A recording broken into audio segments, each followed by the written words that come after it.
Good morning dear students.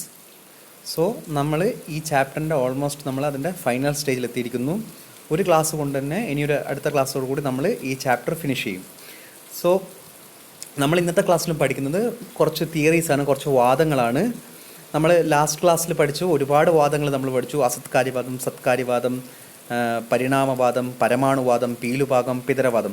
ആ വാദങ്ങളിൽ നിന്ന് അല്ലെ ആ തിയറികളിൽ നിന്ന് ഇന്ന് നമ്മൾ പഠിക്കാൻ പോകുന്ന തിയറികളൊക്കെ വ്യത്യാസം വെച്ച് കഴിഞ്ഞാൽ ഇത് ചെറുതാണ്, കുറച്ചേ ഉള്ളൂ. ചെറിയൊരു അധികം ഡീറ്റെയിൽ ആയിട്ട് നമുക്ക് പഠിക്കേണ്ട ആവശ്യമില്ല. നിങ്ങൾ സത്കാര്യവാദം അസത്കാര്യവാദമൊക്കെ പഠിച്ച സമയത്ത് ഡീറ്റെയിൽ ആയി പഠിച്ചിരുന്നു, അല്ലെങ്കിൽ ഡീറ്റെയിൽ ആയി പഠിച്ചിരുന്നു എന്നല്ല, അത് കുറച്ചും കൂടി വലുതായിരുന്നു, എലാബറേറ്റഡ് ആയിരുന്നു. പക്ഷേ ഇന്നത്തെ പഠിക്കുന്ന തിയറീസൊക്കെ വളരെ ചെറുതാണ്. സോ ചെറുതായിരിക്കുമ്പോൾ തന്നെ അത് എക്സാം പോയിന്റ് ഓഫ് വ്യൂവിൽ വളരെ ഇമ്പോർട്ടൻ്റ് ആണ്. നിങ്ങളെ എക്സാം പോയിന്റ് ഓഫ് വ്യൂ ഈ കാര്യകാരണ സിദ്ധാന്തം എടുത്തു കഴിഞ്ഞാൽ 10 മാർക്കിന് നിങ്ങൾക്ക് ഈ സത്കാര്യവാദം അസത്കാര്യവാദങ്ങളൊക്കെ ചോദിക്കാം, അല്ലെങ്കിൽ പരമാണുവാദമൊക്കെ ചോദിക്കാം. പക്ഷേ നിങ്ങൾ ഈ ഒരു ചെറിയ 5 മാർക്കിനൊക്കെ വരുമ്പം ഇന്ന് പഠിക്കാൻ പറ്റുന്ന തിയറികളാണ് ചോദിക്കാൻ പറ്റുക. ഇതും 10 മാർക്കിന് ചോദിക്കാൻ പറ്റില്ല എന്നൊന്നുമില്ല. ചിലപ്പം വേണമെങ്കിൽ ഇന്ന് പഠിക്കുന്ന തിയറികൾ 3 തിയറികൾ നിങ്ങളടുത്ത് പറയും 10 മാർക്കിന് എഴുതാൻ ചോദിക്കും വരും. പക്ഷേ ഞാൻ പറയുന്നത് ഈ വെയിറ്റേജ് എക്സാമിന് ചോദിക്കാൻ പറ്റുന്ന ഈ ചാപ്റ്ററിലെല്ലാം ചോദിക്കാൻ വളരെ ഇമ്പോർട്ടൻ്റ് ആണ്. ഇനി ഈ പഠിക്കുന്ന സാധനങ്ങൾ നിങ്ങൾക്ക് എക്സാമിൽ എന്തായാലും ക്വസ്റ്റ്യൻസിൽ പ്രതീക്ഷിക്കാം എന്ന് ഞാൻ ഉദ്ദേശിച്ചുള്ളൂ. സോ നമ്മൾ തിയറികൾ പഠിക്കുമ്പം നമ്മൾ ദർശനങ്ങൾ, ഞാൻ എപ്പോഴും പറയുന്ന പോലെ 6 ദർശനങ്ങൾ അല്ലെങ്കിൽ നാസ്തികമായിട്ടുള്ള ദർശനങ്ങളൊക്കെ നമ്മൾ ഒരുപാട് തിയറികൾ പഠിക്കേണ്ടി വരുന്ന എന്തുകൊണ്ടാണെന്ന് വെച്ച് കഴിഞ്ഞാൽ ആയുർവേദം ഡസൻറ്റ് ഫോളോ ബ്ലൈൻഡ്ലി എനി ദർശനാസ്. ആയുർവേദം ഒരിക്കലും നമ്മൾ ഒരു ഹാർഡ് കോർ ആയിട്ടൊരു ഫാൻ ബേസിലൊന്നും ഒരിക്കലും ഒരു ദർശനത്തിനെയും ആക്സെപ്റ്റ് ചെയ്യുന്നില്ല. Ayurveda takes the contents or theories whatever they wanted. അവർക്ക് എന്താണോ, ആയുർവേദത്തിന് എന്താണോ വേണ്ടത്, അവരുടെ ഹെൽത്തിനെ അല്ലെങ്കിൽ അസുഖത്തിനെ അല്ലെങ്കിൽ ഡിസീസിൻ്റെ ആസ്പെക്റ്റിൽ എന്തൊക്കെയാണോ വേണ്ടത്, they are taking from respective darshanas അവർ എടുക്കുന്നു. അതുകൊണ്ടാണ് ബുദ്ധദർശനക്കാർ പറയുന്നതും അല്ലെങ്കിൽ ന്യായം പറയുന്നതും സാങ്ക്യ പറയുന്നതൊക്കെ ആയുർവേദം പറയാൻ കാരണം. Because whatever they wanted to explain their concepts regarding the health or disease, they are taking the theories from the respective darshanas. So അതുകൊണ്ടാണ് ഇത്ര ഒരുപാട് തിയറി നമ്മൾ പഠിക്കേണ്ടി വരുന്നത്. സോ അതൊക്കെ ആയുർവേദത്തിൽ എങ്ങനെ ജസ്റ്റിഫൈ ചെയ്യുന്നുള്ളത് നമ്മൾ ഓൾറെഡി പഠിച്ചു. ഇന്നത്തെ ക്ലാസ്സിൽ നമ്മൾ പഠിക്കാൻ പോകുന്ന ഫസ്റ്റ് വൺ ആരംഭവാദമാണ്. ആരംഭവാദം already I have taught you the previous class, that is whenever we were discussing with അസത്കാര്യവാദം പറഞ്ഞപ്പം അതിൻ്റെ അസത്കാര്യവാദത്തിൻ്റെ വേറൊരു പേരാണ് ആരംഭവാദം ഓർ തിയറി ഓഫ് കമൻസ്മെൻ്റ് എന്ന് നമ്മൾ പഠിച്ചു. ദാറ്റ് ഈസ് ഒരു everything the universe is formed newly. ഒരു യൂണിവേഴ്സിൽ ഉണ്ടാകുന്ന എല്ലാ സാധനങ്ങളും പുതിയതാണ്. കോസിനെ എഫക്റ്റ് ഉണ്ടാകത്തുള്ളൂ, കോസിനെ പ്രൊഡക്ഷൻ ഉണ്ടാകത്തുള്ളൂ, പ്രൊഡക്റ്റ് ഉണ്ടാകത്തുള്ളൂ. പക്ഷേ കോസ് ഡിസിൻറ്റഗ്രേറ്റ് ചെയ്തിട്ടാണ് എഫക്റ്റ് ഉണ്ടാകുന്നത്. കോസിൽ നിന്ന് മാറിയിട്ട് അല്ലെ കോസിൽ നിന്ന് വ്യത്യസ്തമായിട്ടാണ് പുതിയൊരു പ്രൊഡക്റ്റ് ഉണ്ടാകുന്നത്. ഇതിനെയാണ് തിയറി ഓഫ് കമൻസ്മെൻറ്റ് എന്ന് പറയുന്നത്. സോ ഇതാണ് നമ്മൾ പഠിച്ചത്. അതിലത്ത് ഇപ്പം നമ്മൾ പീലുഭാഗവും പിതരഭാഗമൊക്കെ പഠിച്ച സമയത്ത് അതിൻ്റെ ആപ്ലിക്കേഷൻ നമ്മളിത് യൂസ് ചെയ്യുന്നു. നമ്മൾ ആരംഭവാദം അല്ലെ അസത്കാര്യവാദം പഠിക്കുമ്പോൾ നമുക്ക് ആറ്റങ്ങളുടെ കൺസെപ്റ്റ് ഒന്നും ഞാൻ നിങ്ങൾക്ക് പറഞ്ഞിരുന്നില്ല. പക്ഷേ പിന്നെ നമ്മൾ ആറ്റങ്ങൾ കഴിഞ്ഞ ക്ലാസ്സിൽ നമ്മൾ പരമാണുവാദമൊക്കെ എത്തിയപ്പോൾ നമ്മൾ ആറ്റങ്ങളൊക്കെ പഠിച്ചു. സോ ആരംഭവാദത്തിൽ അല്ലെ അസത്കാര്യവാദത്തിൽ എന്താ സംഭവിക്കുന്നതെന്ന് വെച്ച് കഴിഞ്ഞാൽ ഒരു സബ്സ്റ്റൻസ് ഡിസൻറ്റഗ്രേറ്റ് ചെയ്തിട്ട് ആറ്റം ഉണ്ടാവും. ഈ ആറ്റം ഡിസൻറ്റഗ്രേഷൻ നടക്കും, എന്നിട്ട് അത് കോസിലായിരിക്കും. എന്നിട്ട് അത് കമ്പൈൻ ചെയ്തിട്ട് ഈ ഡിസൻറ്റഗ്രേറ്റ് ചെയ്ത ആറ്റം വീണ്ടും കമ്പൈൻ ചെയ്തിട്ട് എഫക്റ്റ് ഉണ്ടാവുന്നു എന്നാണ് ഈ ക്രമവൃദ്ധിയും ക്രമധ്വംസവും. ക്രമവൃദ്ധി എവിടെ നടക്കും? ക്രമവൃദ്ധി എഫക്റ്റിൽ നടക്കും, ക്രമധ്വംസം കോസിൽ നടക്കും. കോസ് ഡിസൻറ്റഗ്രേറ്റ് ചെയ്തിട്ടാണ് എഫക്റ്റ് ഉണ്ടാകുന്നത്. അപ്പോൾ കോസ് ഡിസൻറ്റഗ്രേറ്റ് ചെയ്യുന്ന വെച്ചാൽ എന്താണ്? കോസ് എന്താണോ സംഭവം, ഫോർ എക്സാമ്പിൾ നമുക്ക് പറയാം ഒരു 10 ആറ്റം ഇങ്ങനെ കൂടി നിൽക്കും ഒരു മോളിക്യൂൾ. ആ മോളിക്യൂളായിരിക്കും കോസ്. ആ കോസ് ബ്രേക്ക് ചെയ്യും, എന്നിട്ട് അത് 10 ആറ്റം സെപ്പറേറ്റ് ആയി നിൽക്കും. എന്നിട്ട് അതെന്താക്കും? ഈ 10 സെപ്പറേറ്റ് ആറ്റങ്ങൾ മീൻസ് അത് ഇൻ്റഗ്രേറ്റ് ചെയ്തിട്ട് അത് കമ്പൈൻ ചെയ്തിട്ട് പുതിയൊരു എഫക്റ്റ് ഉണ്ടാവും. സംഭവം നമ്മൾ ചിന്തിക്കുന്ന സമയത്ത് നിങ്ങൾക്കൊരു മീൻസ് നമുക്ക് തന്നെ തോന്നും എന്തിനാണ് ഓൾറെഡി ഒരു കമ്പൈൻ ചെയ്തിരിക്കുന്ന ഒരു സാധനത്തിനെ പൊട്ടിച്ച് അതിനെ ആറ്റമാക്കി എന്നിട്ട് ഒരു പുതിയ പിന്നെ വേറൊരു സാധനം ആകുന്നു. ബിക്കോസ് എന്താണ് അതെന്തിനാണ് അങ്ങനെ പറയുന്നതെന്ന് വെച്ച് കഴിഞ്ഞാൽ നമുക്ക് ഉണ്ടാകുന്ന എഫക്റ്റ് പുതിയതാണ്. നമുക്കിപ്പം ഒരു ഞാൻ പറയുന്നു, നിങ്ങൾക്ക് നമ്മളൊരു പ്ലാസ്റ്റിക് ബോട്ടിൽ, സെവനപ്പിൻ്റെ ബോട്ടിൽ അല്ലെങ്കിൽ നമുക്കൊരു മൺചട്ടി എടുക്കാം. മൺചട്ടിയാണ് എടുക്കുന്നത്. അപ്പോൾ മൺചട്ടിയിൽ ഒരു 10 ആറ്റം ഇങ്ങനെ മോളിക്യൂളായിട്ടുണ്ടാവും. ആ മൺചട്ടിയിലെ മോളിക്യൂൾ ബ്രേക്ക് ചെയ്തിട്ട് ഒരു 10 ആറ്റമായി മാറുന്നു. അതാണ് കോസ്. അതാണ് അവിടെ ധ്വംസം നടക്കുന്നത് അല്ലെങ്കിൽ ആറ്റം ഡിസൻറ്റഗ്രേഷൻ നടക്കുന്നത്. അതെന്താവും? അത് ആ 10 ആറ്റം അടുത്ത ഒരു കമ്പൈൻ ചെയ്തിട്ട് ഉണ്ടാകുന്ന പ്രൊഡക്റ്റ് ഒരിക്കലും മൺചട്ടി ആയിരിക്കില്ല. ചിലപ്പോൾ ഒരു മണ്ണിൻ്റെ ഗ്ലാസ് ആയിരിക്കാം, വേറൊരു എഫക്റ്റായി. സോ അതിന് വേണ്ടിയിട്ടാണ് ഇങ്ങനെ പറയുന്നത്. അതാണ് അസത്കാര്യവാദം ആരംഭവാദം പറയുന്നത്.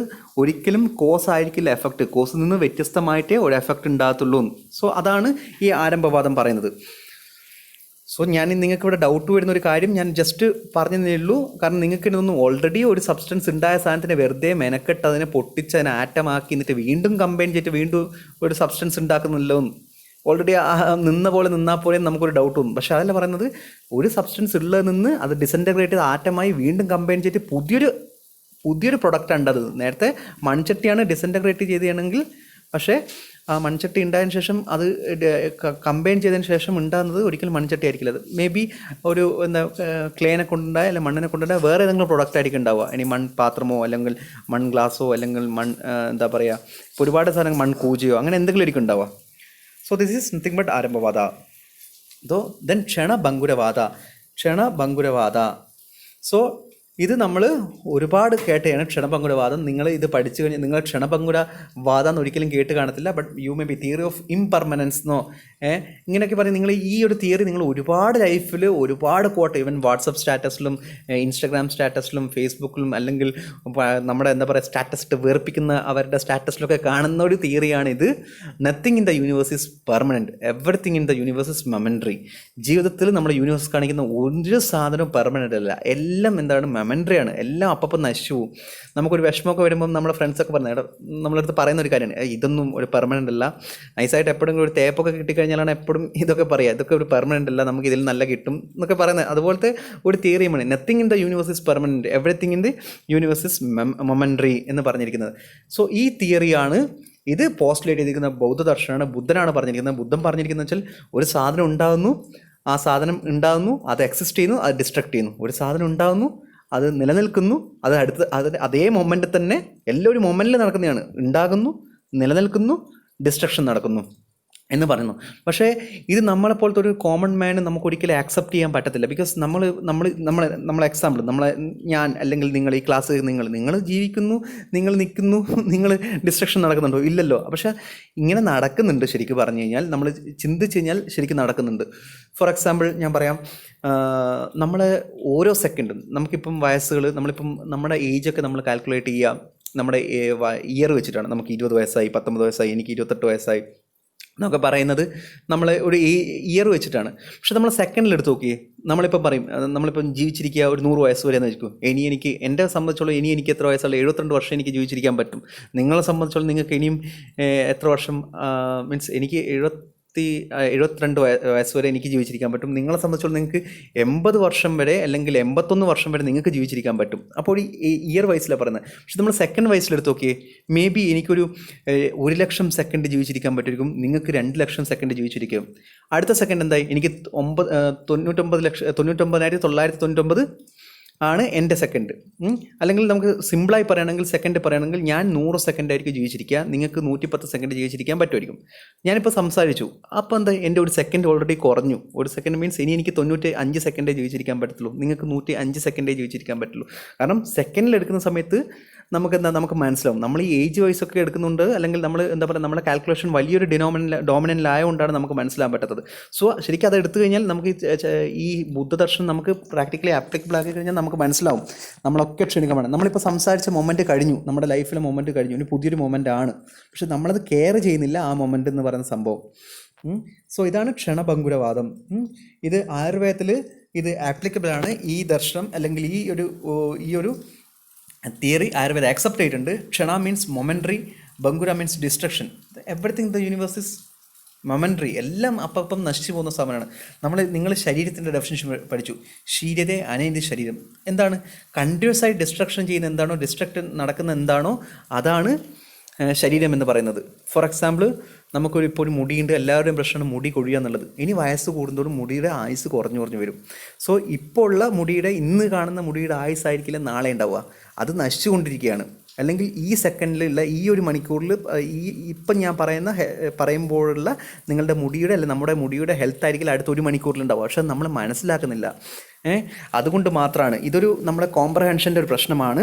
നമ്മളിപ്പം ഞാനും നിങ്ങളൊക്കെ പറഞ്ഞിരിക്കുന്ന സമയം നമ്മൾ ഒരുപോലെ ഇരിക്കും. ഇപ്പം എന്നെ സംബന്ധിച്ചോളം ഞാൻ 1 വർഷം വരെ ചിലപ്പോൾ ഇതേ എൻ്റെ വണ്ണം എൻ്റെ ബോഡി വെയിറ്റ് മെയിൻറ്റെയിൻ ചെയ്തിരിക്കും. പക്ഷേ അപ്പം നമ്മൾ ശരിക്കും പറഞ്ഞു കഴിഞ്ഞാൽ നമ്മൾ വിചാരിക്കും നമുക്ക് ബോഡിക്ക് നമുക്കൊരു വ്യത്യാസമൊന്നുമില്ലല്ലോ, ഞാൻ ഒരേ വെയിറ്റ് തന്നെയാണല്ലോ ഞാനിപ്പോൾ മെയിൻറ്റെയിൻ ചെയ്യുന്നത്. പക്ഷേ അതിൻ്റെ ഇടയ്ക്ക് ഒരുപാട് ടിഷ്യൂസിന്, ഒരുപാട് എൻ്റെ ബോഡിയിലെ ഒരുപാട് ധാതുക്കൾ, ഒരുപാട് എന്താ പറയുക, ഓരോ പാർട്സിനും ഓരോ സാധനത്തിനും ഡിസ്ട്രക്ഷൻ നടന്നുകൊണ്ടിരിക്കുകയാണ്. അത് ഞാൻ മനസ്സിലാകാത്തതുകൊണ്ടാണ് അങ്ങനെ സംഭവിക്കുന്നത്. ഇതാണ് ക്ഷണഭംഗുരവാദം.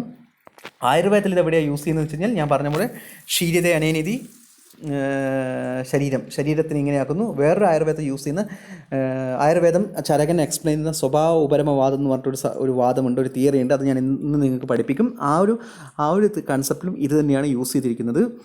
സോ അത് പഠിക്കുന്ന സമയത്ത് ഞാൻ ആ സ്വഭാവപരമവാദം നിങ്ങൾക്ക് പഠിപ്പിച്ചു വരുന്ന സമയത്ത് ഈ ക്ഷണഭംഗുരവാദം നിങ്ങൾക്ക് അതിൽ നമുക്ക് ആപ്ലിക്കേഷൻ നമുക്ക് മനസ്സിലാവും. സോ അപ്പം നിങ്ങൾക്ക് കുറച്ചും കൂടി മനസ്സിലാവും ആയുർവേദം എങ്ങനെയാണ് ക്ഷണഭംഗുരവാദം accept ചെയ്തിരിക്കുന്നതെന്ന്. So next one is Shadamarvada in Ayurveda. As I told you this one already, that is Sharira, regarding the our natural destruction of the body, human body, natural destruction of the blood. നമ്മൾ ബ്ലഡിന് എടുത്ത് നോക്കും. നിങ്ങൾ 120 നമുക്ക് RBCയുടെ life എത്രയാണ്? 120 days ആണ്. നമ്മൾ പറയും നമ്മുടെ മരിക്കുന്നിടത്തോളം കാലം നമ്മുടെ ബോഡിയിൽ രക്തം ഉണ്ടാകുന്നു. പക്ഷേ ഈ രക്തം വരെ നമുക്ക് 120 days വരെ അത് ഡിസ്ട്രക്ഷൻ ഓരോ ദിവസം. ഫസ്റ്റ് ഇന്ന് RBC ഉണ്ടാകുന്നു, അടുത്ത ഡേയ്സ് അതിൻ്റെ 119 days ആണ് അതിൻ്റെ ആയുസ്. നാളത്തേക്ക് പോകുമ്പോൾ 118 days ആണ്. ഒരാഴ്ച കഴിഞ്ഞാൽ 113 days ആണ് അതിൻ്റെ ആയുസുള്ളൂ. എപ്പോഴും ഇങ്ങനെ ആയുസ് ഇങ്ങനെ കുറഞ്ഞു, ലൈഫ് ഇങ്ങനെ കുറഞ്ഞുകൊണ്ടിരിക്കുകയാണ്. This is what kshanabhanguravada. Next one is anekantavada, theory of uncertainty. ഇത് ജൈനദർശനം അക്സെപ്റ്റ് ചെയ്തിരിക്കുന്നതാണ്, അല്ലെ ജൈനദർശനം പോസ്റ്റുലേറ്റ് ചെയ്തിരിക്കുന്നതാണ് അനേകാന്തവാദം.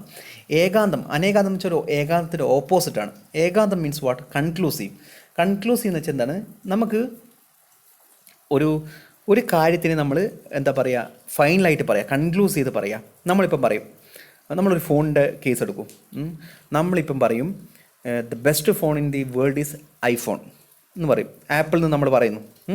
അപ്പോൾ നമ്മൾ കൺക്ലൂഷൻ ചെയ്യുന്നു, അതാണ് ആപ്പിളാണ് ഏറ്റവും ബെസ്റ്റ് ഫോണെന്ന് ഞാൻ പറയുന്നു നിങ്ങളുടെ അടുത്ത്. അപ്പം നിങ്ങളുടെ ക്ലാസ്സിൽ നിന്ന് എൻ്റെ അടുത്ത് മീൻസ് ഞാൻ പറയുന്നു ആപ്പിളാണ് ഏറ്റവും ബെസ്റ്റ് ഫോൺ ബിക്കോസ് അതിൻ്റെ ഡ്യൂറബിലിറ്റി ഭയങ്കരമാണ്. 5 വർഷം വരെ അതിന് മിനിമം ഡ്യൂറബിലിറ്റി ആപ്പിളിന് കിട്ടുന്നിട്ട് ഞാൻ ഒരു തിയറി പോസ്റ്റുലേറ്റ് ചെയ്യുന്നു നിങ്ങളുടെ അടുത്ത്. അപ്പം ഞാൻ ഒരു കൺക്ലൂഷനാണ് എൻ്റെ ഭാഷയിൽ പറഞ്ഞു കഴിഞ്ഞാൽ, അല്ല എൻ്റെ ഒരു കൺസെപ്റ്റിൽ ഇതാണ് ബെസ്റ്റ് ഫോൺ. അപ്പം നിങ്ങളുടെ ക്ലാസ്സിലുള്ള ഒരാൾ എൻ്റെ അടുത്ത് ചോദിക്കുകയാണ്, എൻ്റെ അടുത്ത് ദൃശ്യ ചോദിക്കുകയാണ്, സർ ഇതിന് ആപ്പിള് മീൻസ് സാറ് പറഞ്ഞത് ഓക്കെ ആയിരിക്കാം, പക്ഷേ എൻ്റെ വ്യൂവിൽ എനിക്ക് അത്ര പൈസ കൊടുത്തിട്ട് എനിക്ക് ആപ്പിൾ അഫോർഡ് ചെയ്യാൻ പറ്റത്തില്ല. എന്നെ സംബന്ധിച്ചോളം 1 ലക്ഷം രൂപ കൊടുത്തിട്ട് ആപ്പിൾ 11 പ്രോ എനിക്കത് വാങ്ങിക്കാൻ പറ്റത്തില്ല. ആപ്പിൾ 11 പ്രോന് എത്ര പൈസ ഉണ്ടെന്ന് അറിയാമോ നിങ്ങൾക്ക്? 256 GB ഇവിടെ 1,31,000 രൂപയുണ്ട്. എനിക്ക് 1,31,000 രൂപ കൊണ്ട് എനിക്ക് സാർ ഇത് അഫോർഡ് ചെയ്യാൻ പറ്റത്തില്ല. ഇവൻ 5 വർഷം ഡ്യൂറബിലിറ്റി ഉണ്ടെങ്കിലും എനിക്ക് എൻ്റെ സാധാരണ ഒരു ചൈനീസ് ഫോണോ അല്ലെങ്കിൽ സാധാരണ സാംസങ്ങോ മതി എനിക്ക്. അതെനിക്ക് ഡ്യൂറബിലിറ്റി ഇത്തിരി കുറഞ്ഞു കഴിഞ്ഞാലും but price is so cheap. So ഇവൻ ദൃശ്യയുടെ കൺസെപ്റ്റിൽ, ദൃശ്യയുടെ വ്യൂവിൽ അവളെ പ്രകാരം അവൾക്ക് ബെസ്റ്റ് ഫോണ് അവൾക്ക് സാംസങ്ങോ അല്ലെങ്കിൽ നോക്കിയോ അല്ലെങ്കിൽ ഏതെങ്കിലും റെഡ്മിയോ അങ്ങനത്തെ ഏതെങ്കിലും ഫോണാണ് അവളെ സംബന്ധിച്ചോളം അവളുടെ ബെസ്റ്റ്. അപ്പം രണ്ടുപേരുടെയും ഉപയോഗം ഫോണാണ്. എൻ്റെയും ദൃശ്യയുടെയും കൺസെപ്റ്റിൽ നമുക്ക് ഫോണാണ് നമ്മൾ സംസാരിച്ചുകൊണ്ടിരിക്കുന്ന നമ്മുടെ വിഷയം. പക്ഷേ എൻ്റെ ഒരു കൺക്ലൂഷനിൽ എൻ്റെ ബെസ്റ്റ് ആപ്പിളാണ്, ദൃശ്യയുടെ ബെസ്റ്റ് അവൾക്ക് സാംസങ് ആണ്. ബിക്കോസ് ഞങ്ങളുടെ രണ്ടുപേരുടെയും വ്യൂ പോയിന്റിൽ ഞാൻ ഉപയോഗിക്കുന്ന ഡ്യൂറബിലിറ്റിയാണ് നോക്കുന്നത്, ദൃശ്യ പ്രൈസാണ് നോക്കുന്നത്. ഇനി വേറൊരാൾ പറയാണ് ക്ലാസ്സിൽ വേറെ ഇപ്പം ഗുരുദീപ് പറയുന്നത്, സാർ എനിക്ക് ഏറ്റവും ഇഷ്ടം ഇനി എന്താ പറയുക വേറെ ഏത് ബ്രാൻഡുള്ളത്, എനിക്ക് റിയൽമിയാണ് ഏറ്റവും ഇഷ്ടം ബിക്കോസ് അതിൻ്റെ 4 ക്യാമറ ഉണ്ട് അതിൽ. പക്ഷേ ഗുരുദീപത്തിനെ സംബന്ധിച്ചോളം 4 ക്യാമറയാണ് അവൻ്റെ വ്യൂ പോയിന്റ്, അവൻ്റെ ഫോൺ എന്ന് വെച്ച് കഴിഞ്ഞാൽ അവന് 4 ക്യാമറയാണ് വേണ്ടത്. സോ ഞങ്ങൾ 3 പേര് ഫോണിനെ കുറിച്ചാണ് സംസാരിച്ചത്, പക്ഷേ 3 പേരുടെ വ്യൂ പോയിന്റും വ്യത്യസ്തമായിരുന്നു. അപ്പം ഒരു സാധനത്തിനെ നമ്മൾ ഒരു കൺക്ലൂഷൻ എത്തുമ്പോൾ നമ്മൾ എല്ലാ കാര്യങ്ങളും നമ്മൾ കൺസിഡർ ചെയ്യണം. ഫോർ എക്സാമ്പിൾ ഒരു പെണ്ണ് കാണാൻ വരുന്ന ഒരു പയ്യൻ, നിങ്ങൾക്ക് പെണ്ണ് കാണാനായിട്ടില്ല, മേ ബി ഒരു 4 or 5 years നിങ്ങൾക്ക് ഒരു പെണ്ണ് കാണാൻ ഒരു പയ്യൻ വരുന്നു. അപ്പോൾ നിങ്ങൾ പയ്യനെ നോക്കുന്നു. First you may be thinking that about his beauty, his handsomeness. നല്ലതായിരുന്നു എന്ന് വിചാരിക്കുന്നു, നല്ലൊരു ഹാൻസം ആയിട്ടുള്ള ബോയ്. പിന്നെ നിങ്ങളുടെ അച്ഛൻ ചിന്തിക്കുക ചിലപ്പോൾ പുള്ളിയുടെ ഗ്രാജുവേഷൻ ആയിരിക്കും, പുള്ളിക്കാരൻ 10ാം ക്ലാസ്സും കുസ്തിയും ഹാൻസം ഉണ്ടായതുകൊണ്ട് നിങ്ങളൊരിക്കലും ആക്സെപ്റ്റ് ചെയ്യത്തില്ല. മേ ബി പുള്ളിക്കാരൻ നല്ല എഡ്യൂക്കേറ്റഡ്, നല്ല ഹാൻസം ആണ്, പക്ഷേ പുള്ളിയുടെ കയ്യിലിരിക്കും ഒക്കെ മോശമാണ്, പുള്ളിക്ക് ഒരുപാട് നെഗറ്റീവ് ഹാബിറ്റ്സുകളുണ്ട്. അത് അന്വേഷിച്ചപ്പം, അപ്പോൾ ഓരോരുത്തരുടെ വ്യൂ പോയിന്റ് നിങ്ങളുടെ അമ്മാവന്മാർ പോയി അന്വേഷിച്ചപ്പം പുള്ളിക്കാരൻ്റെ ആ കൂട്ടോട്ടൊക്കെ മോശമാണ്, പുള്ളിക്ക് നെഗറ്റീവ് ഹാബിറ്റ്സ് ഉണ്ട്. അപ്പോൾ ഓരോരുത്തരുടെ വ്യൂ പോയിന്റ്, ഓരോരുത്തർ ആ ഒരു പേഴ്സണിനെ, ആ ഒരു വന്നൊരു പയ്യനെ നിങ്ങൾ ഹാൻസമിൽ അവരുടെ വ്യൂവിൽ കാണുന്നു, നിങ്ങളുടെ അച്ഛൻ അതിൻ്റെ പുള്ളിയുടെ എഡ്യൂക്കേഷൻ ക്വാളിഫിക്കേഷൻ നിന്ന്, നിങ്ങളുടെ അമ്മാവൻ അത് ആ പയ്യൻ്റെ ഹാബിറ്റ്സ് നോക്കുന്നു. അപ്പോൾ ഓരോ വ്യൂ പോയിൻ്റാണ്. അതുപോലെയാണ് നമ്മുടെ യൂണിവേഴ്സിന് ഒരിക്കലും ഒരു വ്യൂവിൽ പോയിട്ട് നമുക്കൊരിക്കലും പറയാൻ പറ്റില്ല ഇതാണ് നല്ല യൂണിവേഴ്സ്, ഇതാണ് മോശം എന്ന് പറയാൻ പറ്റില്ല. കാരണം ഓരോരുത്തരുടെ വ്യൂ പോയിന്റിൽ ഓരോ വ്യത്യാസമാണ്. സോ അതാണ് ജൈനദർശനം പോസ്റ്റുലേറ്റ് ചെയ്യുന്നത്.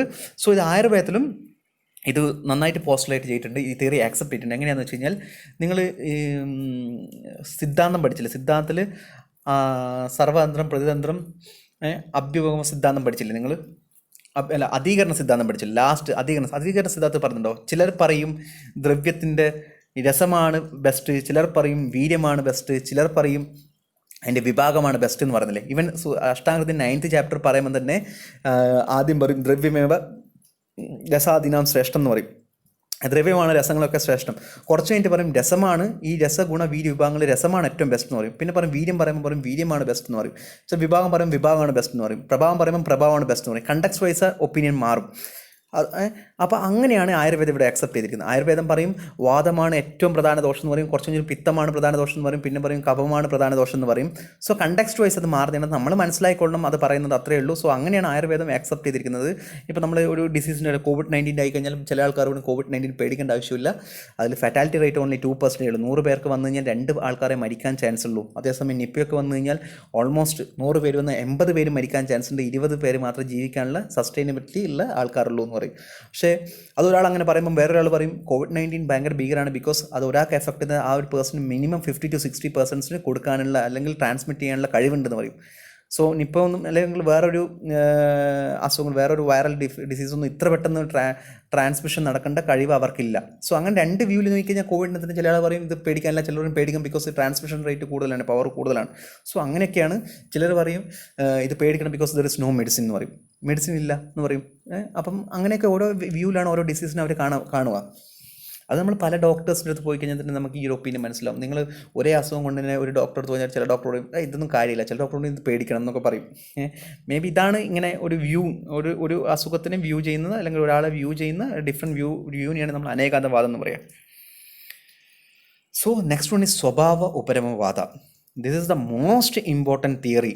എപ്പോഴും എക്സാമിന് ചോദിക്കുന്ന ഈ ഒരു ചാപ്റ്ററിൽ നിന്ന് ഒരു ക്വസ്റ്റ്യൻ എന്തായാലും ഈ ചാപ്റ്റർ ഫുള്ളായിട്ട് ഇമ്പോർട്ടൻ്റ് ആണ്. പക്ഷേ കമ്പയർ ചെയ്യുമ്പം സ്വഭാവപരമവാദം എപ്പോഴും, ഇപ്പം ഈ ചാപ്റ്ററിന് ചിലപ്പോൾ അസത്കാര്യവാദം നിങ്ങളടുത്ത് ക്വസ്റ്റ്യൻ ചോദിച്ചു, പക്ഷേ സ്വഭാവപരമവാദം അവിടെ ഉണ്ടാവും, വേറൊരു ക്വസ്റ്റ്യൻ ആയിട്ട് ഉണ്ടാവും. അത്രത്തോളം ഇമ്പോർട്ടൻ്റ് ആണ് സ്വഭാവപരമവാദം.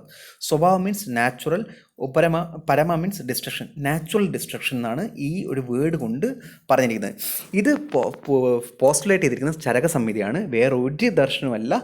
ബാക്കി നിങ്ങൾ പഠിച്ച എല്ലാ തിയറീസും പോസ്റ്റുലേറ്റ് ചെയ്യുന്ന ദർശനക്കാരാണ്. പക്ഷേ svabhavaparavada is postulate by Charaka Samhita. That means ആയുർവേദം സ്വന്തമായി പോസ്റ്റുലേറ്റ് ചെയ്തിരിക്കുന്ന ഒരു തിയറിയാണ് സ്വഭാവ ഉപരമവാദം. അത് ഞാനിവിടെ മെൻഷൻ ചെയ്യാൻ മറന്നുപോയി, ഞാൻ എഴുതാൻ മറന്നുപോയി.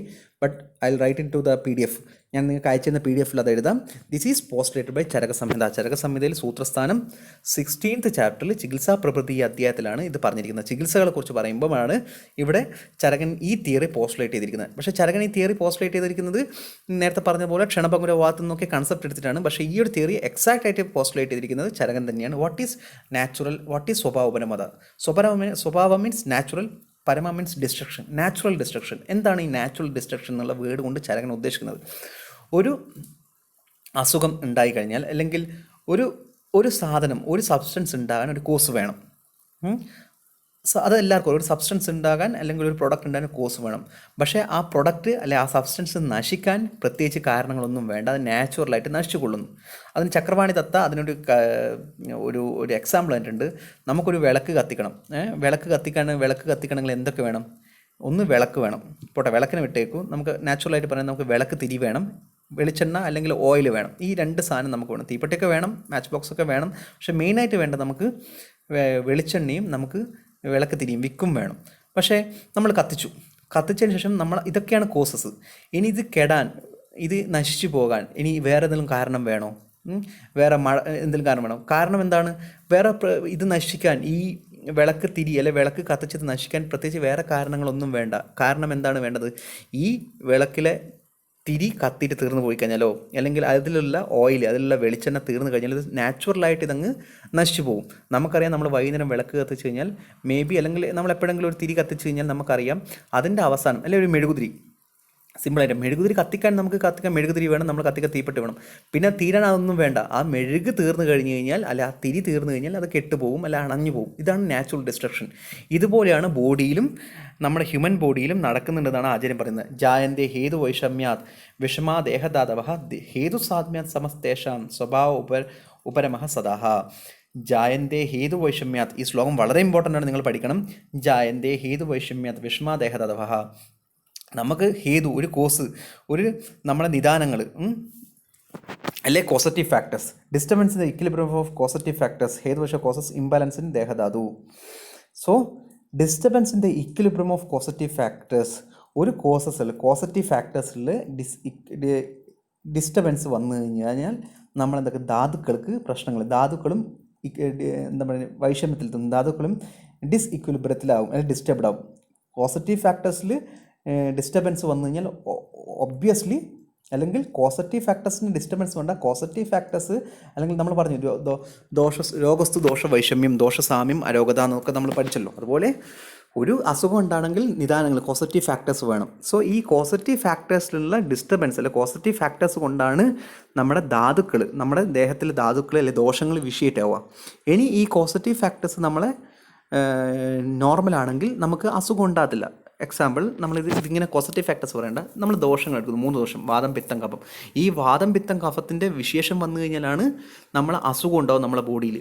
അസുഖം ഉണ്ടാച്ചാൽ ധാതുക്കൾ വിഷയേറ്റ് ചെയ്യുക, ദോഷങ്ങൾ വിഷയേറ്റ് ചെയ്യും, ദോഷങ്ങൾ വിഷയേറ്റ് ചെയ്ത് ധാതുക്കൾ വിഷയേറ്റ് ചെയ്യും. ഈ ദോഷധാതു മൂർച്ഛനമാണ്, സമ്മൂർച്ഛനമാണ്, ദോഷധാതു സമ്മൂർച്ഛനമാണ് അസുഖം ഉണ്ടാക്കുന്നത്. അപ്പോൾ ദോഷങ്ങളാണ് കോസസ്, ധാതുവാണ് മീൻസ് ഇവിടെ എഫക്റ്റ് എന്ന് വിചാരിക്കാം. സോ അങ്ങനെ ഉണ്ടാകുന്ന സമയത്ത് ദോഷങ്ങൾ ഇവിടെ ഡിസ്റ്റർബൻസ് വന്നു കഴിഞ്ഞാൽ അത് ധാതുക്കളും ഡിസ്റ്റർബൻസ് വരും, അങ്ങനെ അസുഖം ഉണ്ടാവും. അതേസമയം ദോഷങ്ങൾ ഇവിടെ സാമ്യമായിട്ട് ഇക്വിലിബ്രിയമായിട്ട് നിൽക്കുകയാണെങ്കിൽ ഓട്ടോമാറ്റിക്കലി ധാതുക്കളും അവിടെ ഈക്വിലിബ്രിയം, അല്ലെങ്കിൽ അവിടെ ഡിസ്റ്റർബ്ഡ് അല്ലാത്തൊരവസ്ഥയിൽ, അല്ലെങ്കിൽ സാമ്യമായിട്ട് നോർമൽസിൽ വരും. അപ്പോൾ അവിടെ അസുഖം ഉണ്ടാകത്തില്ല. സോ ഇങ്ങനെ ഉണ്ടാകുന്ന സംഭവങ്ങൾ ഇതൊക്കെ നാച്ചുറലായി നടക്കുന്ന ആണെന്നാണ് ഈ തിയറി പ്രകാരം ആചാര്യം പറയുന്നത്. ഹേതു സാമ്യത മെയിൻറ്റെയിൻസ് ദ ഇക്വിലിബ്രിയം ഓഫ് ധാതു. ഹൗവർ ധാതു comes to normality automatically irrespective of any external causative factors. Maybe ഇവിടെ ആചാര്യം പറയുന്നതെന്ന് വെച്ച് കഴിഞ്ഞാൽ, ഇവിടെ ദോഷങ്ങൾ വിഷയേറ്റ് ചെയ്ത് അസുഖം ഉണ്ടാകാൻ ഒരു കാരണം വേണ്ടി വരും. പക്ഷേ ആ അസുഖത്തിൽ നിന്ന് തിരിച്ച് നോർമൽസിലേക്ക്, ഹെൽത്തിലേക്ക് വരാൻ കാരണങ്ങളൊന്നും വേണ്ട, നാച്ചുറലായിട്ട് അറ്റൈൻ ചെയ്യുമെന്നാണ് ആചാര്യം പറഞ്ഞിരിക്കുന്നത്. കാരണം നമുക്കൊരു പനി വരണമെങ്കിൽ, നമുക്കൊരു അസുഖം വരണമെങ്കിൽ നമുക്കൊരു കോസസ് വേണം, ഒരു കോസ് വേണം. പക്ഷേ ആ കോസ് വേണം, പക്ഷേ ആ പനി വന്നതിന് ശേഷം തിരിച്ച് നോർമൽസിലേക്ക് നമ്മൾ എത്തണമെങ്കിൽ പ്രത്യേകിച്ച് കാരണങ്ങളൊന്നും നമ്മൾ ചെയ്യേണ്ട ആവശ്യമില്ല. ഈ വിഷയത്തിൽ നമുക്ക് പനിക്കറിയാം നമുക്ക് എന്താണ് പനിയിൽ വരുന്നത്, കഫത്തിൻ്റെ ദുഷ്ടിയാണ് വരുന്നത്, കഫധാതുവിൻ്റെ ദുഷ്ടി, അല്ല കഫധാതു വിശേഷനാണ് വരുന്നത്. അപ്പം കഫധാതു വിശേഷം വന്നു, നമുക്ക് ഫീവർ വന്നു. ഇനി ഫീവർ മാറണമെങ്കിൽ വൈഷമ്യം ഉണ്ടായ സ്ഥലം കഫം നോർമലായി, ആ കഫം ദുഷിച്ച കഫം പ്രശ്നങ്ങളില്ലാതെ, ദുഷിച്ച കഫം നോർമൽസിലേക്ക് എത്തിയാൽ മതി, അല്ലെങ്കിൽ ദുഷിച്ച കഫം നോർമൽസിലേക്ക് വന്നാൽ മതി. സോ അതാണ് ഇവിടെ പറയുന്നത്, അതാണ് ഇതുകൊണ്ട് ആചാരം ഉദ്ദേശിക്കുന്നത്. നമുക്ക് ഇതിൻ്റെ ഒരു എക്സാമ്പിൾ എടുക്കാം. ഈ ഒരു തിയറിയാണ്, അല്ലെങ്കിൽ ഈ സ്വഭാവ ഉപരമവാദം ഞാൻ പറഞ്ഞ തിയറിയാണ് ഇന്ന് ആയുർവേദത്തിൽ ഏറ്റവും കൂടുതൽ ആൾക്കാർക്ക് മീൻസ് ഡിബേറ്റബിൾ ആയിട്ടുള്ള ഒരു സ്വഭാവ ഉപരമവാദം ഇന്നും ഡിബേറ്റബിൾ. എല്ലാവരും അങ്ങോട്ടും ഇങ്ങോട്ട് തർക്കിച്ചുകൊണ്ടിരിക്കുക. അഗ്നിവേശം വരെ ഇതിൽ ചോദിക്കും, ഇങ്ങനെ പറഞ്ഞപ്പോൾ ഇങ്ങനെ അഗ്നിവേശൻ ആത്രേയ മഹർഷിൻ്റെ അടുത്ത് ചോദിക്കും, ഇങ്ങനെയൊക്കെ പറഞ്ഞാൽ ശരി, ഒരു അസുഖം വന്നു കഴിഞ്ഞാൽ അത് മാറാൻ, അസുഖം വരാനൊരു കാരണം ഉണ്ടാവും, അസുഖം മാറാൻ പ്രത്യേകിച്ച് we don't want to do anything, you are telling that we don't want to do anything, നമ്മളൊന്നും ചെയ്യേണ്ടതെന്നാണ് ആചാര്യം പറയുന്നത്. അങ്ങനെയാണെങ്കിൽ പിന്നെ ഇവിടെ ഡോക്ടർ ആവശ്യം എന്താണ്, ഇവിടെ മരുന്നുകൾ ആവശ്യം എന്താണ്, ഇവിടെ എന്താണ് ട്രീറ്റ്മെൻറ്റ് എന്നുകൊണ്ട് ഉദ്ദേശിക്കുന്നതെന്ന് ഇവൻ അഗ്നിവേശം വരെ ഡൗട്ടായിട്ട് ചോദിക്കും. അതിന് അത്രയും മഹർഷി കറക്റ്റ് അതിൻ്റെ റീസൺസ് പറയുന്നുണ്ട്. അത് ടൈമുമായിട്ട് ബന്ധപ്പെട്ടാണ്. ഈ ഡിസ്ട്രക്ഷൻ എന്ന് വെച്ച് കഴിഞ്ഞാൽ, അല്ലെങ്കിൽ ഈ നോർമൽസി എന്ന് പറഞ്ഞാൽ അല്ലെങ്കിൽ തിരിച്ച് ഒരു വിഷിയേറ്റഡ് ആയിട്ടുള്ള ദോഷം എന്ന് അസുഖം വന്ന് ആ അസുഖത്തിൽ നിന്ന് തിരിച്ച് നോർമൽസിലേക്ക് വരുമ്പം ആ വിഷിയേറ്റഡ് ആയിട്ടുള്ള അല്ലെ ആ അസുഖത്തിനുണ്ടായ കാരണങ്ങൾ നാച്ചുറലായിട്ട് ഡിസ്ട്രക്ഷൻ വരുന്നു. അതെങ്ങനെയാണ് വരുന്നതെന്ന് വെച്ച് കഴിഞ്ഞാൽ ടൈമുമായിട്ട് ബന്ധപ്പെട്ടാണ്. നമുക്ക് ടൈം എന്ന് പറഞ്ഞിരിക്കുന്ന സാധനം സമയത്തിന് നമുക്ക് ഒരിക്കലും ഒരു പോസിറ്റീവ് ഫാക്ടേഴ്സ് ഇല്ല, സമയത്തിന് നമുക്ക് ഒരിക്കലും തടയാൻ പറ്റത്തില്ല. ആ ടൈമുമായിട്ട് ബന്ധപ്പെട്ടതാണ് നാച്ചുറൽ ഡിസ്ട്രക്ഷൻ എന്ന് പറയുന്നു. നിങ്ങൾ ഈ ഒരു കണ്ടക്സ്റ്റിൽ ഇത്ര മാത്രം മനസ്സിലാക്കിയാൽ മതി, കൂടുതലായിട്ട് പോകേണ്ട ആവശ്യമില്ല. സ്വഭാവപരവാദം for being a first year student നിങ്ങൾ ഇത്ര മാത്രം മനസ്സിലാക്കിയാൽ മതി. ഒരു അസുഖം ഉണ്ടായിക്കഴിഞ്ഞാൽ അസുഖം ഉണ്ടാകണമെങ്കിൽ ഒരു കാരണം വേണം. അസുഖത്തിൽ നിന്ന് അത് അസുഖം മാറി അത് ഹെൽത്തി സ്റ്റേജിലേക്ക് വരാൻ there is no need for specific causes according to svabhavaparavada എന്ന് പറയുന്നു. അതിൻ്റെ റീസൺസ് ജസ്റ്റിഫൈ ആചാര്യം ചെയ്യുന്നുണ്ട് വിത്ത് ടൈമുമായിട്ടുള്ള ബന്ധപ്പെട്ട ജസ്റ്റിഫിക്കേഷനാണ് തരുന്നത്. അതിപ്പോൾ പറഞ്ഞാൽ നിങ്ങൾ വളരെ കോംപ്ലിക്കേറ്റഡ് ആവും. Four being a first year student നിങ്ങൾക്ക് ഇത്രേ ആവശ്യമുള്ളൂ. പക്ഷേ ഈ തിയറി ഞാൻ പോസ്റ്റുലേറ്റ് ചെയ്യാൻ വേണ്ടി ഒരു എക്സാമ്പിൾ പറഞ്ഞുതരാം. നിങ്ങൾക്ക് ഇപ്പോൾ ഒരു ഡൗട്ട് പോയിട്ടുണ്ടാവും. ആക്ടിവേഷൻ ചോദിച്ച പോലെ ഇങ്ങനെ തിയറി ആക്സെപ്റ്റ് ചെയ്യണമെങ്കിൽ what is the need of doctor, what is the need of medicines. നമ്മൾ COVID-19 ഒരു കാര്യം തന്നെ എടുക്കും. COVID-19 വന്നു, ഒരു കൊറോണ എഫക്റ്റഡ് ആയിട്ടുള്ള അസുഖം വന്ന ഒരാൾ കിടക്കുകയാണ്, ഐസൊലേഷൻ വാർഡ് കിടക്കുകയാണ്. അങ്ങനെ വന്നപ്പോൾ നിങ്ങൾക്കറിയാം COVID-19 ഒരു മരുന്നും ഇതുവരെ കണ്ടുപിടിച്ചിട്ടില്ല.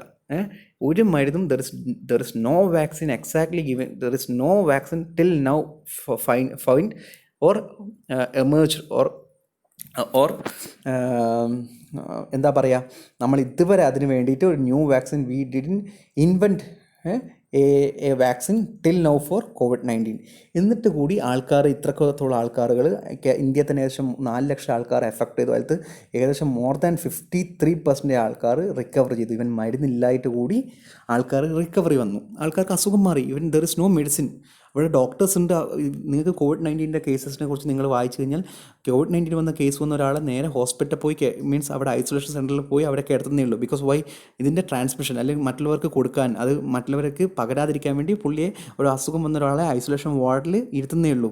There is no medicine. Hydroxychloroquine കൊടുക്കണമെന്ന് അമേരിക്കൻ പ്രസിഡന്റ് പറഞ്ഞല്ലാതെ അതിൽ ദർ ഇസ് നോ, WHO പറഞ്ഞു അതിനൊരു ബേസിക് ആയിട്ട് വാലിഡ് ആയിട്ടുള്ള എവിഡൻസും ഇല്ല. ഇപ്പം ഡെക്സാമെത്താസോൺ എന്ന് പറഞ്ഞൊരു സാധനം UK കണ്ടെത്തി. അത് മീൻസ് അതിൻ്റെ പണ്ടേയുള്ള മെഡിസിൻ ആയിരുന്നു. അതെന്ന് വെച്ച് കഴിഞ്ഞാൽ അതിൻ്റെ മൊർട്ടാലിറ്റി റേറ്റ് അല്ലെങ്കിൽ മരിക്കുന്ന സമയത്ത് അല്ലെങ്കിൽ മരണം നടക്കാതിരിക്കാൻ വേണ്ടി ചെയ്യുന്ന ഒരു മെഡിസിൻ മാത്രമാണ് ഡെക്സാമെത്താസോൺ. പക്ഷേ ഈ ഒരു സംഭവത്തിൽ അത് ഇല്ല.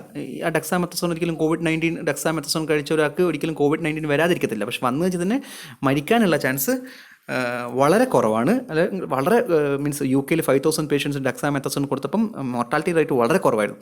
സോ അങ്ങനെയുള്ള ഒരു സമയത്ത് വാക്സിൻ കണ്ടെത്താത്തൊരു COVID-19 കേസസിൽ COVID-19 ആണ് കോസ്, അല്ലെങ്കിൽ കൊറോണ വൈറസാണ് കോസ്. COVID-19 എന്ന് പറയുന്നത് എങ്കിൽ അതാണ് അസുഖം. സോ ഈ സാധനം ഒരു 28 ദിവസം കഴിയുമ്പോൾ ഒരു 30 ദിവസം കഴിയുന്ന സമയത്ത് താനേ പേഷ്യൻറ്റിന് അസുഖം മാറുന്നു. എങ്ങനെയാണ്? ഈ COVID-19 എന്ന് പറയുന്ന സാധനം, ഈ വൈറസ്, കൊറോണ വൈറസ് എന്ന് പറയുന്ന സാധനം നാച്ചുറൽ ഡിസ്ട്രക്ഷൻ നടക്കുവാണ്. അതിന് ഒരു 28 ദിവസം കഴിഞ്ഞ് കഴിഞ്ഞാൽ അത് നാച്ചുറൽ അത് ബോഡിയിൽ നിന്ന് ഡിസ്ട്രക്ഷൻ നടക്കുവാണ്. അതിൻ്റെ ബോഡിയുടെ ഇമ്മ്യൂണിറ്റി കൊണ്ടോ അല്ലെങ്കിൽ ബോഡിയുടെ മെക്കാനിസം കൊണ്ടോ അത് നാച്ചുറലായിട്ട് കൊറോണ വൈറസ് വന്നു, ബോഡിയിലേക്ക് വന്നു. COVID-19 എന്ന് പറഞ്ഞൊരു അസുഖം ഉണ്ടായി. നമുക്ക് തൊണ്ടവേദന, പനി, ജലദോഷം അല്ലെങ്കിൽ ശ്വാസം മുട്ടലൊക്കെ ഉണ്ടായി. പക്ഷേ ഒരു 28 ദിവസം കഴിയുമ്പോൾ ഇതൊന്നുമില്ല, ഇതൊക്കെ മാറുന്നു. ഒരു ട്രീറ്റ്മെൻറ്റും കൊടുക്കാതെ ഇത് മാറുന്നു. That is Charaka has explained സ്വഭാവപരമവാദ. ഒരു ഡിസീസ് ഉണ്ടായി naturally there will be a cause, but അതിൻ്റെ ആ അസുഖം മാറാൻ വേണ്ടി there is no need of specific causes. ഈ ഉണ്ടായ കോസിന് നശിച്ചു കഴിഞ്ഞാൽ അസുഖം മാറി നമ്മൾ നോർമൽസ്, നമ്മൾ ഹെൽത്ത് റിമെയിൻ ചെയ്യും, ഹെൽത്ത് മെയിൻറ്റെയിൻ ചെയ്യുന്നതാണ് Charaka explain. That is A beautiful concept. He has explain the 2nd BC or 3rd BC. Till now in the 21st century world is facing a pandemic like coronavirus. Till now this concept has been, ഇപ്പോഴാണ് ഈ കൺസെപ്റ്റിൻ്റെ, ഇത്രയും കാലം ഈ കൺസെപ്റ്റിനെ കുറിച്ചിട്ട് ആൾക്കാർക്ക് class എടുക്കുന്ന സമയത്തൊക്കെ ഭയങ്കര കൺഫ്യൂഷൻ. ഇവൻ എന്തോ PG പഠിക്കുമ്പോൾ എനിക്ക് വരെ കൺഫ്യൂഷൻ ഉണ്ടായിരുന്നു. But till now if you look at the case of COVID-19, so we can understand this is the സ്വഭാവപരവാദ. COVID-19 വരുന്ന അസുഖം വരുന്നു, without treatment, without giving any medicine, the disease is cured. That is സ്വഭാവപരവാദ. So this is regarding the theories of സ്വഭാവപരവാദ. So if you have any doubt, we can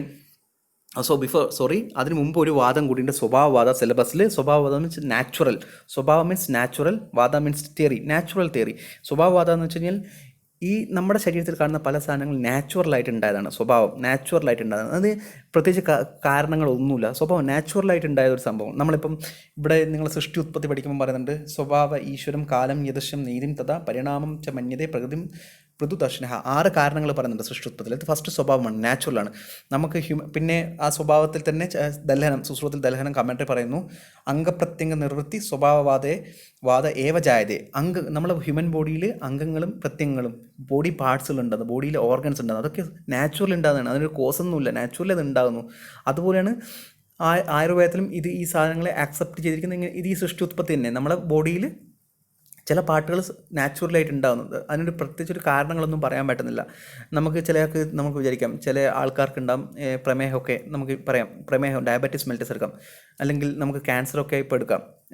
അസുഖത്തിൻ്റെ കാര്യത്തിൽ ഒരാൾക്കാർക്ക് ഒരു നെഗറ്റീവായിട്ട് ഒരു എന്താ പറയുക, ഒരു ദുശീലങ്ങളും ഇല്ലാത്ത ഒരാൾക്ക്, സിഗരറ്റോ അല്ല മദ്യപാനം ഒന്നും ഇല്ലാത്ത ഒരാൾക്ക് ക്യാൻസർ വരുന്നു, അല്ലെങ്കിൽ മദ്യപാനം ഇല്ലാത്ത ലിവർ സിറോസിസ് വരുന്നു. ഇതൊക്കെ നാച്ചുറലി ഉണ്ടാകുന്നതാണ്. There is no reason for this one. So ഇങ്ങനൊരു തിയറിയാണ് ആക്സെപ്റ്റ് ചെയ്തിരിക്കുന്നത്. So this is regarding the സ്വഭാവവാദ. So if you have any doubt we can discuss further. Thank U.